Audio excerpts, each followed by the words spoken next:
কালী সাধনা শ্রীরামকৃষ্ণদেবকে নিয়ে বলবো। আচ্ছা, তারপর অবশ্যই আপনাদের ফোন থাকবে, ফোন নিয়ে কথা বলবো।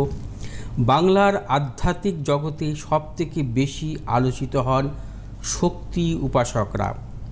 আরও সহজ করে বললে বলা যায়, বহু অলৌকিক ক্ষমতা সম্পন্ন মাতৃ সাধক বা কালী সাধকরা এই বাংলার পুণ্যভূমিতে আবির্ভূত হয়েছেন।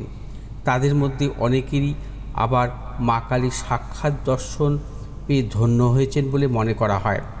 তাদের জীবন, তাদের সাধনা এবং তাদের উপলব্ধি নিয়ে আগামী কয়েকদিন আলোচনা করব।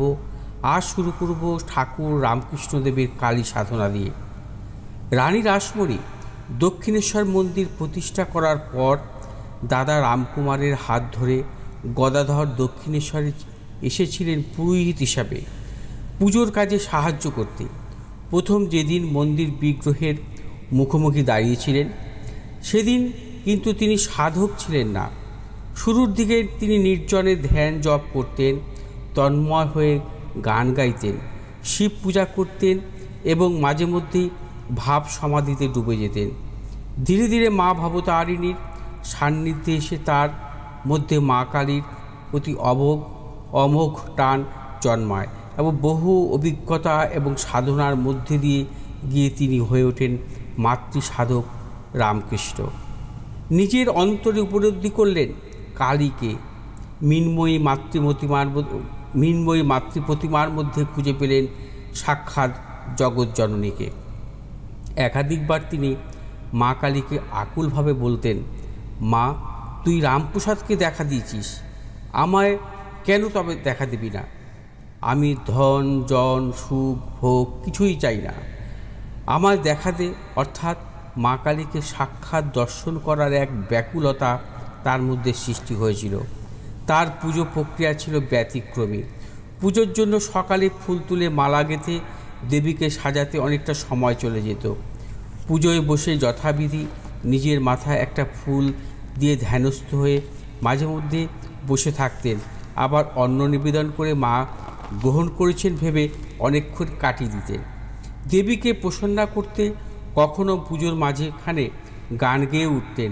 কাঁদতে কাঁদতে চোখের জলে বুক ভেসে যেত মাঝে মাঝে।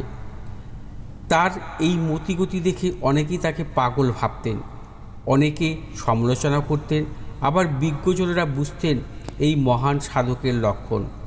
তার এই ভাব তন্ময় অবস্থা দিনে দিনে চরম পর্যায়ে যায়।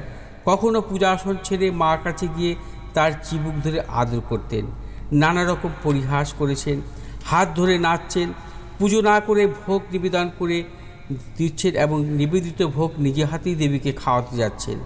আবার কখনো নৈবেদ্যর খানিকটা নিজেই খেয়ে দেবীকে খাওয়াতে চেষ্টা করছেন। বৈষ্ণব দর্শনে এই অবস্থাকে বলে সখা ভাব, অর্থাৎ ভক্ত এবং ভগবানের মধ্যে তৈরি হয় এক প্রকার বন্ধুত্ব, মুছে যায় সব রকম ভেদাভেদ। পরবর্তীতে ঠাকুর তন্ত্র সাধনা করেছেন, ইসলাম এবং খ্রিস্টান মতেও সাধনা করেছেন, আবার তোতাপুরী মহারাজের সান্নিধ্যে এসে দীক্ষাও নিয়েছেন। সবশেষে তিনি আবিষ্কার করেছেন যত মত তত পথ, সব পথ গিয়ে সেই পরম শক্তিতে মিশেছে। সেই শক্তি তার কাছে মা কালী স্বয়ং, যার বহিঃপ্রকাশ ঘটেছে মাতৃরূপে। স্বয়ং মা শারদার মধ্যে তিনি মা কালীকে দেখেছেন, তার পুজোও করেছেন তিনি। এমন সব বহু মাতৃ সাধক যারা আছেন, তাদের জীবন জুড়ে আছে অসংখ্য অলৌকিক ঘটনা, আধ্যাত্মিক অভিজ্ঞতা।